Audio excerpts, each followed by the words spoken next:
How you doing? My name is No Sweat, Earl Lowell, Robbie, No Sweat Robbins Jr. I'm right under the name No Sweat. That's my pen name. I've written 8 novels, 8 books, and I always write under No Sweat. And for the last 40, 50 years, I've written under the name No Sweat, all kinds of articles that I've done on spelunking and hunting Kentucky red agate and Indian relics and excavating for Civil War, bringing up muskets from the Yucatan, and finding the most Arawak burials ever found in the Bahamas. I write articles for different magazines, and I always write under No Sweat. A dive shop gave me that name, dive shop on Singer Island. The woman who ran that dive shop gave me that name because of the way I was around sharks. And she always told anybody that was going to go out diving with us. I worked as a diver for 15 summers on and off. When I went out, I was a safety diver and guide, and I watched over people who were diving with me. And she always told them, don't worry about sharks because you've got no sweat with you. And so that name stuck, and so I started using No Sweat. And today we're doing something completely different than I've done with any of my YouTube videos. Today's September 30th. I mean, it's August 31st, almost September. August 31st, 2025.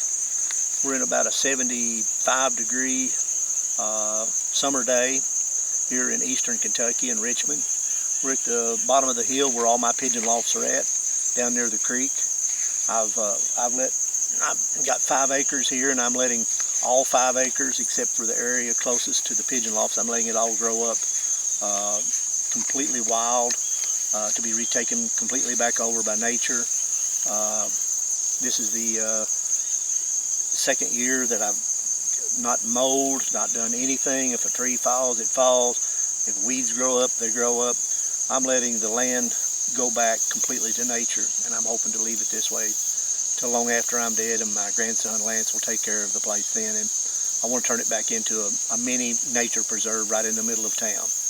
Already I've got hundreds of butterflies coming to ironweed and the different flowers wildflowers that are blooming here. And I've got wood ducks on the creek. I've got deer coming here already, right in the middle of town. So I can see it eventually turning into a real nice, wildlife preserve. A small one, but some place for the squirrels and the birds and the butterflies and the bees and everything to come to. And my pigeons are going to be right in the middle of it. I'm going to continuously develop these pigeon lofts that I've got. We're going to build another pigeon loft this fall. I'm hoping to make it a flying loft. I want to build it 8 by 16, strictly one big room that I'll keep basically young birds in, and I'll be training those young birds out to 500, 600, and possibly 700 miles. I've flown 700 miles 4 times in my life, and all 4 times those birds came back. I had birds come back from Key West, Florida, 2 different times. That's 1,000 miles. And I specialize in long distance. And I'm devoted entirely to one breed of pigeon, one strain of pigeon, one family of pigeon, and they are Sions. And I am the only person in the United States alive today that has birds that came directly from Paul Sion. My birds came from Charles Heitzman, and Charles Heitzman imported birds 7 different times into the United States, 4 times before World War II, while Paul Sion was alive, and he bought those birds from Paul Sion. During the war, the Sions had to give their birds, Paul and his son, Robert, they had to give their birds to the French underground, which was in the southern half of France, and they used those to send messages. At the end of World War II, Paul Sion died, I think in 1946, the year after World War II, and Paul's son, Robert, went around the French underground and gathered up some birds, and he had a few other Sions sent back to him that they had prior to World War II. So and I noticed that there is a slight difference between what Paul Sion had and what Robert Sion had. And the few people that do have Sions today probably got them from somebody that got them from Robert Sion, because Paul Sion was dead in 1946, and with John Garzoli being one of the people who imported birds, and he didn't import that many times, but he brought birds from Robert Sion, not Paul. And there was a difference in the quality of those birds, particularly their homing instinct. That's not what I'm here to shoot a video about, but I wanted to clear that up, that I do have the old original Paul Sions, not Robert Sions. And there is a distinction there. But I have been working with those birds, and I've developed them into my own family. This is into my 68th year with racing pigeons. There's not a whole lot of guys in the United States right now that have had pigeons 70 years. They might be 70 years old, but they haven't had pigeons for 70 years. What I wanted to do today, I wanted to make sure that you realize that we're shooting with a different format. My grandson, Lance, which is have been helping me take care of the pigeons for many years, and has really stepped up the last couple of years to do almost everything that I do with the birds. He's shooting this video right now with an underwater camera. It's it's a cheaper underwater camera that's sold at Walmart. They're still good for like shooting underwater pictures up to 50 and 60 feet, and you can shoot movies with them. So we're shooting a YouTube movie today with an underwater camera that he's using, and he's got it on me focused on right now, and it's the first time we've ever done this. I don't know what the sound's going to be like. I don't know what the image is going to be like. We're going to probably have some trouble editing this, but we're experimenting. I want to see how it turns out. I wanted to talk about something that everybody skims over today. It's not going to be a long video. I'm going to shoot some really long videos after we do this one to see how this turns out. And I'll be thrilled because I'll be able to start shooting videos more often, and to answer a lot of questions that I've had many people across the United States and all over North and South America, Central America, and all over Asia and Europe have all been writing to me, emailing, calling me, and asking me questions about. And I've written a lot of it down so that I'll be able to address the questions. But today, you know how all pigeon guys, they say, oh, I started out when I was a little boy. You know, I did this when I was a little boy, this and that. But they really don't go a lot into detail. Some of them will say, well, you know, my grandfather took me to the club meeting and I started doing this, or my dad did it. Or, you know, or I'm third generation pigeon guy. You know, I grew up in pigeon life. I got a lot of respect for guys that did that. You know, it was wonderful. I mean, but for me, I'm going to tell my story, and I'm not going to skim over how I got started into pigeons, because it's been a miracle, a strange happening in my life. I don't know, a destiny, how I wound up with pigeons. My father, at the end of World War II, he was in the Merchant Marines. He was torpedoed 3 times. In the North Atlantic. At the end of World War II, he came back. He saved a lot of his money during World War II, and my dad was a hustler. He didn't have a good education. He was a bus boy up in New York, didn't have a high school degree, and had hitchhiked to New York, where his brother played a trumpet in the Cotton Club with Billie Holiday at times. Dad got to meet Billie Holiday, and Billie Holiday, I was raised up listening to nothing but Billie Holiday songs. Still love Billie Holiday. My first novel I wrote, These Precious Days, is nothing but Billie Holiday songs. There's 104 chapters in there. All 104 chapters are Billie Holiday songs. I'm a Billie Holiday fanatic, but I got that from my father, who knew Billie Holiday, and his brother, Uncle Lance. When Dad came back from World War II, he came into eastern Kentucky, and he came to a place called Irvine, Kentucky, 20 miles east of Richmond, Kentucky, and Richmond is about 20 miles southeast of Lexington. And when Dad drove in, he had a convertible and had his ducktails. He looked just like Robert Mitchum.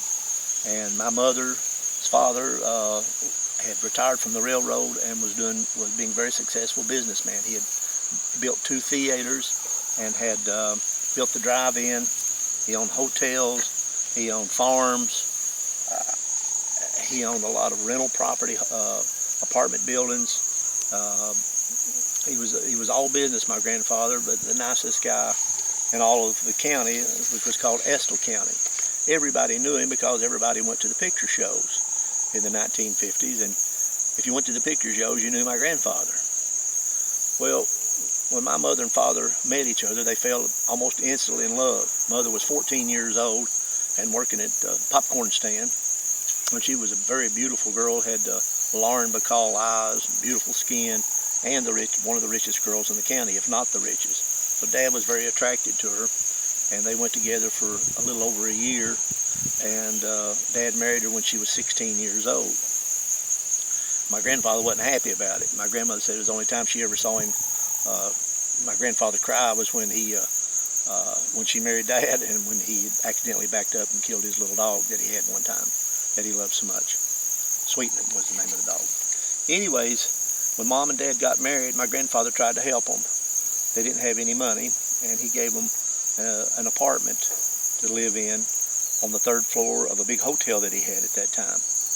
And so when I was born, and I was born on a Thursday afternoon, on a hot Thursday afternoon on August 23rd, and Thursday children are supposed to be ambitious and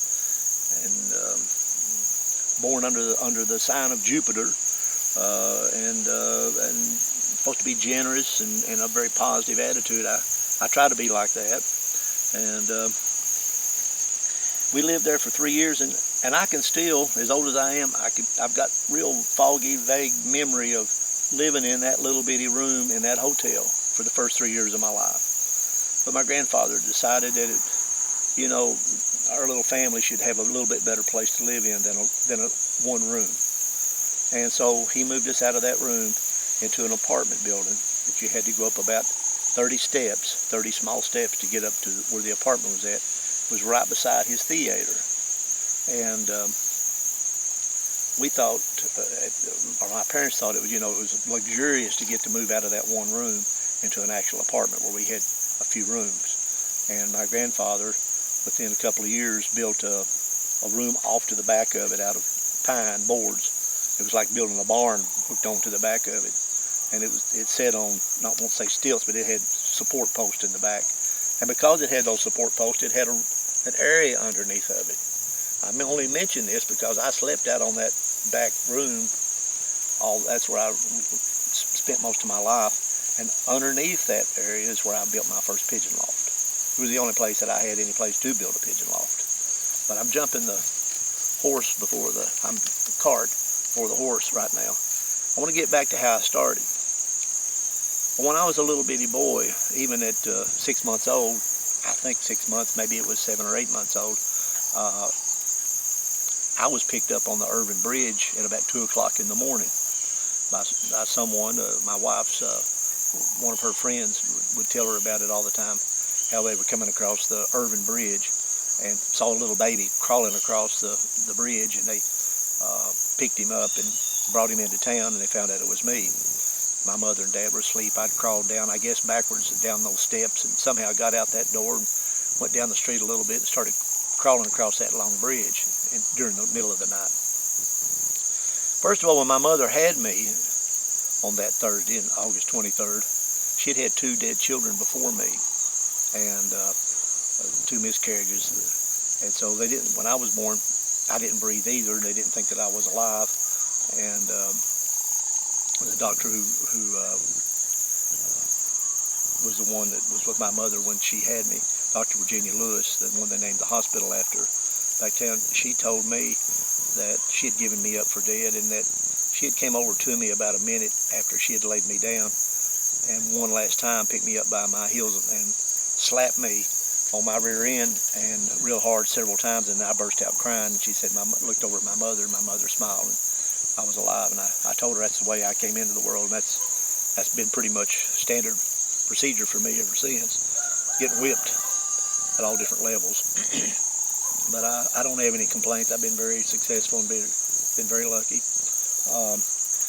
Anyways, I grew up in this little apartment, and for the next, after I was 4 years old, 5 years old, 6 years old, and in the 1950s, we didn't know it in the 1950s, but all us children that lived in the 1950s, we couldn't have been living in a more Walt Disney world. It was, we stayed outside all the time, and I didn't stay in that little bitty apartment. It was hot in the summer. We didn't have air conditioning, and the little bitty heat that we had in the winter, we had a little gas stove. It didn't keep anything warm. It was almost like camping out all the time. It was miserable in the summer. So in the mornings, I would get up, and I would go down the steps, either the back steps or the back or the front steps to get out of that apartment. And when I did, I went out the front steps. The only thing there was in front of me was a sidewalk that led right straight over to the bridge. I was very close to the bridge. The bridge was a big steel structure with arches in it. It's been painted several times over the years, and it was my focal point, the iconic structure of all of the whole place. And so I was gravitated to that bridge and played around that bridge.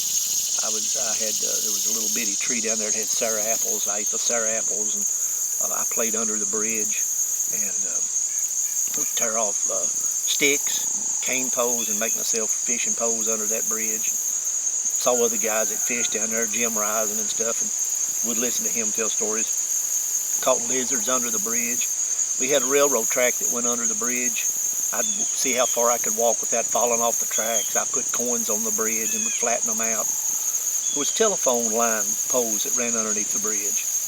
And there wasn't anything underneath that bridge I didn't know. The Kentucky River was there. It was about 20 foot deep, but it ran across for about 125 yards, 150 yards across that bridge, across the river, underneath that bridge. To the first level of the bridge was 60 feet high, and then up in the arch I was close to 90 feet high.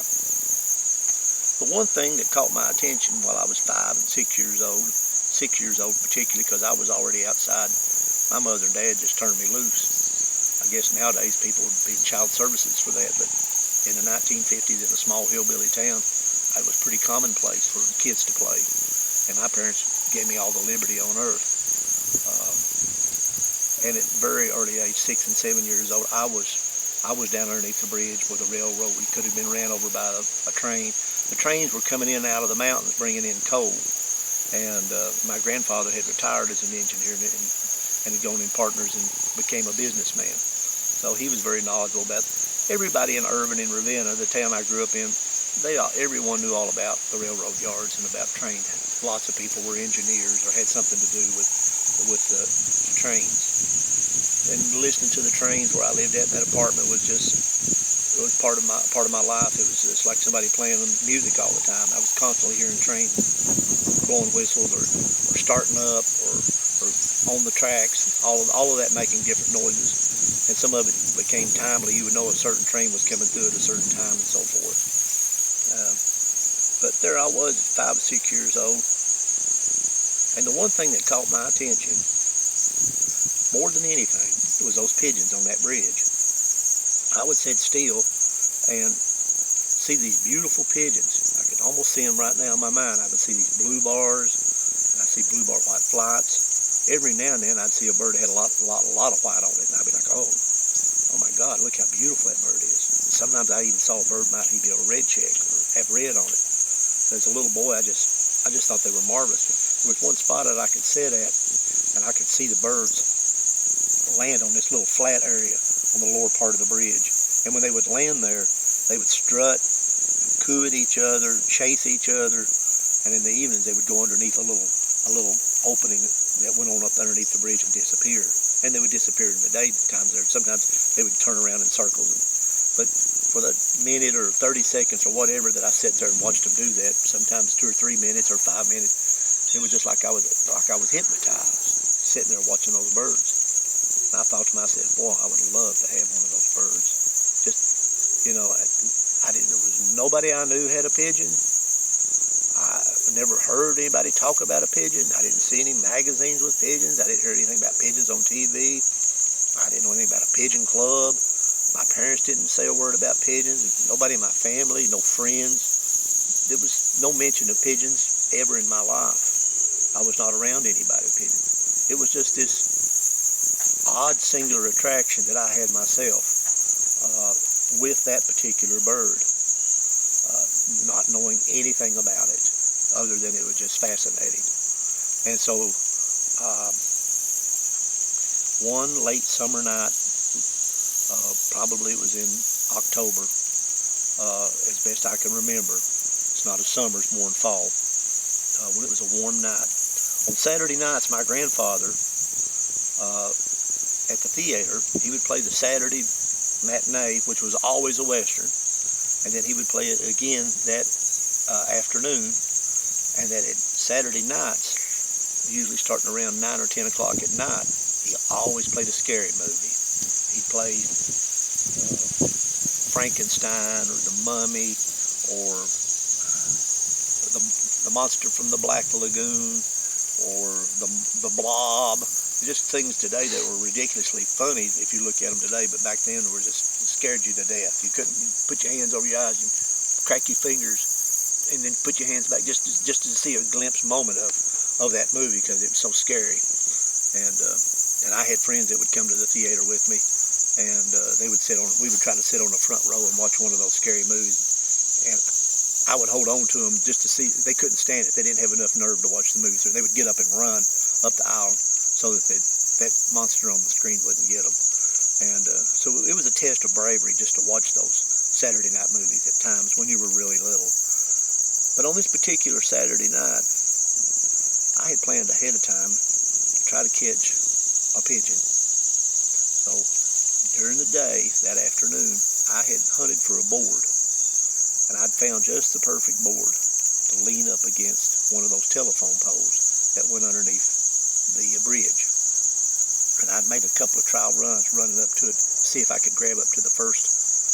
They had two poles that went out across them that had the glass insulators on them. And I ran up and I'd been able to grab the bottom one. So I knew if I ran up that pole, up that board and leaped, I could get a hold of that bottom pole and I could pull myself up on that telephone pole. And I had figured if I could get up on that telephone pole, then I could reach up from the top of it and get a hold of the bottom part of that bridge at that one exact spot. So that evening I waited till it got good and dark. And so I got a flashlight, the same flashlight that my dad used when we'd go frog gigging. As a little boy, he'd let me carry the bag, and we'd go frog gigging around ponds and creeks. And I'd seen how he'd take that light and blind those frogs that hold still, and he'd giggle. And I thought to myself, I bet you I can do that with a pigeon. And so I had a flashlight. I put it in my back pocket. Best I remember, I had on Converse tennis shoes and low-cut Converse, and I had on a pair of blue jeans and a t-shirt. I made my big run and grabbed that bottom pole with that flashlight, got a hold of that pole, pulled myself up. I was always a good climber.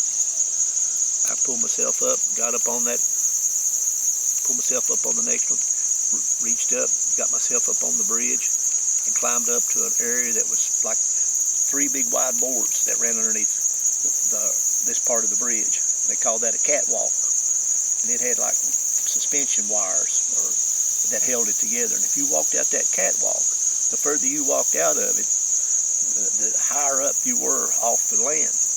And I got to the point where, as I walked out of it, I was about 40 feet, and it got close to 50 foot, and you get up that high. But at night, you can't see down in the bottom, or I couldn't see at that time. And so I felt comfortable, kind of like hanging tobacco in a barn. After you get the tobacco up underneath of you, you really don't work. You don't really sense that you're up, 50 foot up on the top, bend. And so if you fall out there, there's less chance for you to fall because you don't have that feeling of falling. You don't know your depth. And it was the same way with me on that bridge at nighttime. I couldn't see below me, it being dark, so I didn't realize I had such a bad fall if I did fall. But I knew if I fell, I'd be killed. When I walked out that bridge, that catwalk, and I started shining my light, there was arches on this part of the bridge, and ever so far these beams, I mean not arches, but beams that held sections of the bottom part of the bridge in place. And at the end of those beams were little square areas, and those little square areas were just about like, well, they were perfect places for pigeons. And as I walked down through there, I spotted a pigeon. And it was the prettiest pigeon I'd ever seen in my life. And I think that I'd saw that pigeon one time before, and had seen it that week. And it was part of the reason that I had wanted to go out there. I thought that had to be the prettiest pigeon I'd ever seen. It was this real pretty blue bar, sort of a lighter colored blue bar. I shined my light on it, and it was probably, that arch was probably 20 feet. And I put the flashlight in my mouth. I got a hold of that, and I started shimmying up, keeping my light on that pigeon's face. He kept looking at me. I could see he had beautiful red-orange eyes, and had that beautiful neck, all that shimmering on his, all that hackle, you know, and the purple and the greens and the violets and the blues, all the different colors, maroons and everything. Anyways, as I got closer and closer, I got more nervous. I could see the bird was just a little bit nervous too. But when I got close enough to make it, I grabbed him. And when I got a hold of him, he almost got away from me, but he didn't. And I held on to him for all I was worth, and I had my legs wrapped on that beam. And I started shimmying back down, hanging on to that pigeon with that flashlight in my mouth. And when I got down to back to the catwalk, I managed to straighten myself back out. I held on to that pigeon. I walked back to the catwalk, climbed back down, got on the lower part of the bridge, got back down on the telephone pole, and hanging on to that bird all the time, went back down the board and got back down on the railroad tracks. And when I got down on the railroad tracks, I went up a hillside. It was full of kudzu, vines, had a little trail cut up through there, and I went up this bank, went through a gravel parking lot, went up that sidewalk, and there was the marquee, my grandfather's theater. All the lights were on Saturday night. It was beautiful. It was, you know, it was like a circus almost. MACK Theater. My grandfather's name was, he's a McClanahan, and it had, his name was MACK, it's for short, and there it was, the MACK Theater, all lit up. And my mother was in the ticket booth selling tickets, and my grandfather was taking up tickets, and I went through the door of the theater. It was open, and my grandfather saw me walk through with that pigeon, and I went into where the ticket booth was at, right just around the bend, the little booth. And my mother had a little bitty fan blowing on her. She had a little electric fan, little metal fan blowing her to keep her cool at night. And I said, "Mom, look what I got." And she turned around and looked at me. "What you got?" I said, "Caught a pigeon." And she said, "Yeah." And I said, "It's got bands on its legs." And my grandfather, he came in, he called me Robert. "Robert, what do you got?" And I told him, I showed him my pigeon. I told him it had two bands on its leg. It had a band on one leg and a band on another. And I said, "This band here is AUKY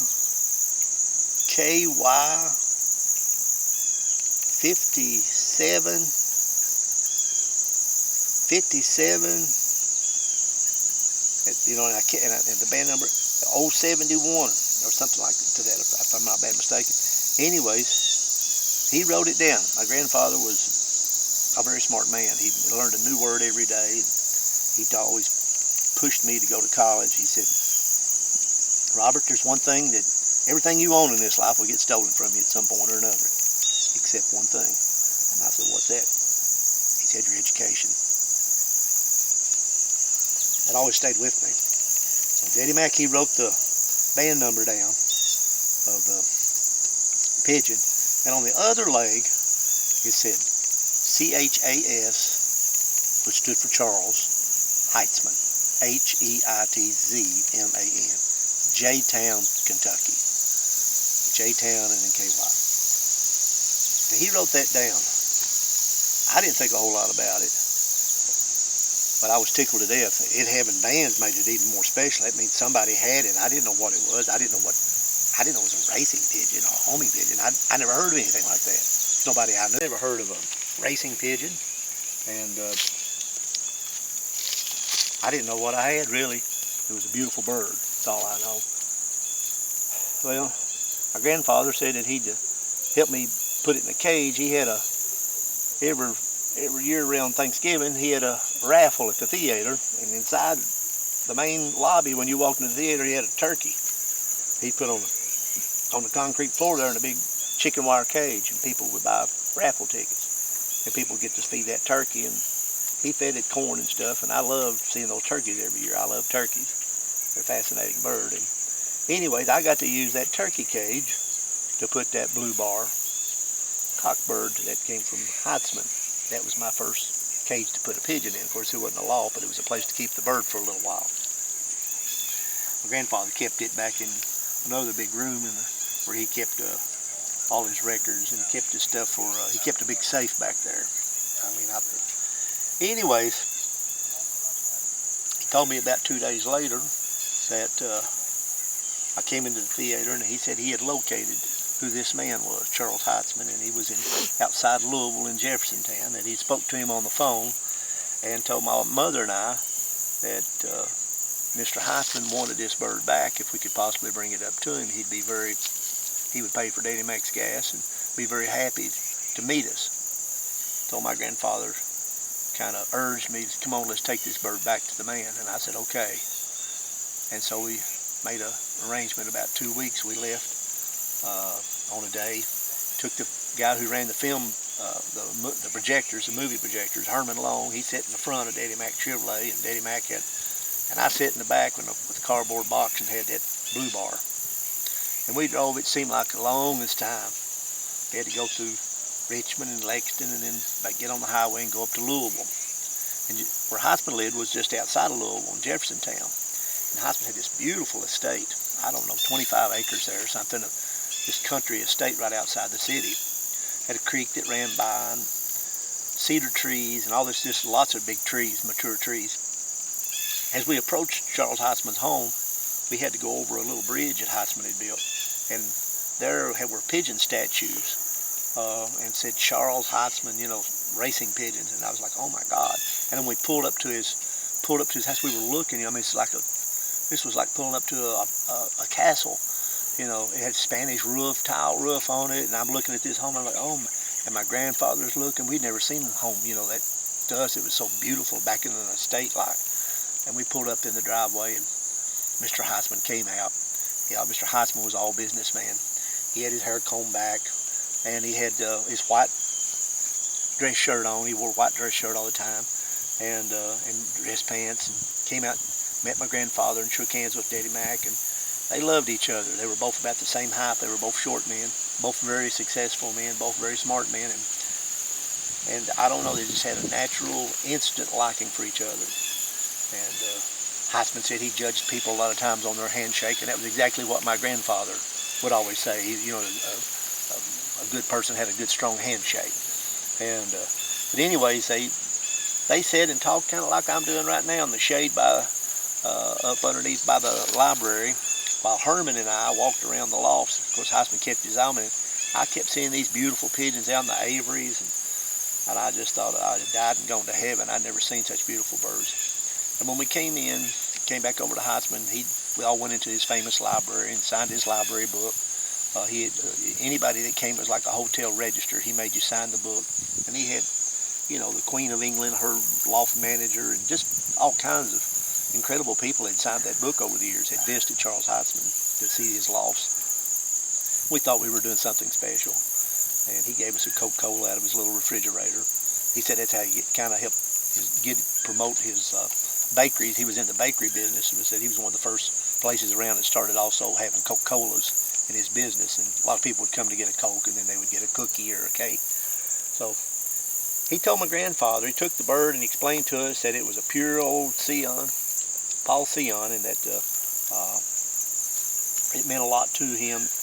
It descended from his original pair, and that it had gotten lost on a 600-mile race in a storm. And he gave me some magazines and some information, and he said for us to come back in the spring, and he would give me some birds. And we did come back, and he gave me more birds and more magazines, and that's where I got started with pigeons. I want to kind of end this here. I want to show you a few of my. It's the middle of the summer. The birds are in the moat right now. I'm just going to show you a couple of birds because people always want to see a bird when you're shooting a video, and I'm not going to tell you. Fantastic. This is one of the young red cocks that I've raised this year, the young bird. You'll see what we call a brick red. Heitzman had a lot of these brick reds in his loft, and he prized them. You see I've got the red, goes all the way up into the wings. Pure old Paul Sion. Gorgeous pigeons, got the classic Sion face. This has got chestnut eyes. I call him a classic No Sweat Sion. He's one of the birds I try to breed for, this particular dark red with the red going out, the red in the back, the red coming up underneath the rump. He's tight vented, closed back, perfect wings. I got a hen right here. Really, I just got her out of the loft because she's not real showy, but I raised almost 800 pigeons this year, 800, and I consider her as one of the top pigeons that I raised this year. She's perfect. The vents are welded together, close to her keel. You can't, I mean, physically she's perfect. Single tail, flight feathers come up. I call them the mallard duck, long flight, pointed wings, got the right kind of space ratio in between the feathers out on the end flights. Things that you really look for long distance flyers. You get a good even beat flying down through the air with this kind of wing, like a duck does, flying, migrating. This bird's out of summertime in the Maltese falcon, and I have full brothers and sisters of this bird flying in the biggest pigeon race in the United States this year. I'm not somebody that's sitting back saying, oh, I got Sions, and they may go back on somebody and just let it go at that. Now, I got Sions that are flying in the biggest races in the world today, racing in the biggest races in the United States right now. They're not living off something that happened. Birds that cost $1,000 basically to enter a race, one bird. So I've got a lot of faith in them doing very well. I'm trying to get through here, and this is a classic silver Sion. If you'd went into Charles Heitzman's lofts, you'd have seen this Sion 100 times. This is Sunshine Superman. He was the best cock bird I ever raised out of a beautiful silver hen named Fatty. Sunshine Superman. And I've also got a bird that's related to him named Sergeant Pepper that's in the Florida Derby this year, a silver. And you can see what kind of wing structure he's got as well. Very similar to her, but a much longer wing. And Heitzman was big on wing ratio, the length of the wing versus the length of the body. I'll talk about that a lot later. Well, the only thing I'm going to end this video up today, I just wanted to talk about my beginning, is that I got a letter this week. I thought it was a bill. And I'm going to read it to you, and then we'll end this video. It's from the American Racing Pigeon Union. It's located in Oklahoma. Dated August 15th this year. Earl Robbins Jr. Dear Earl, on behalf of the Board of Directors of the American Racing Pigeon Union, congratulations on being named as an inductee to the member of the Hall of Fame. Your leadership and support of your fellow pigeon fanciers is sincerely appreciated. We are honored to recognize you as an AU legend. A presentation will be made in your honor at the upcoming 2025 AU Convention, which will be held October 16th through the 18th in Chicago, Illinois. The awards presentation will be held at the 4 Points at Sheraton Chicago O'Hare Airport. Exact time and date of this presentation is to be determined. If you are unable to attend, please let us know and we will ship the plaque to you. Congratulations, Lauren Gandara, the Executive Director of the American Racing Pigeon Union. So there it is. You saw where I started, and now I'm in the Hall of Fame.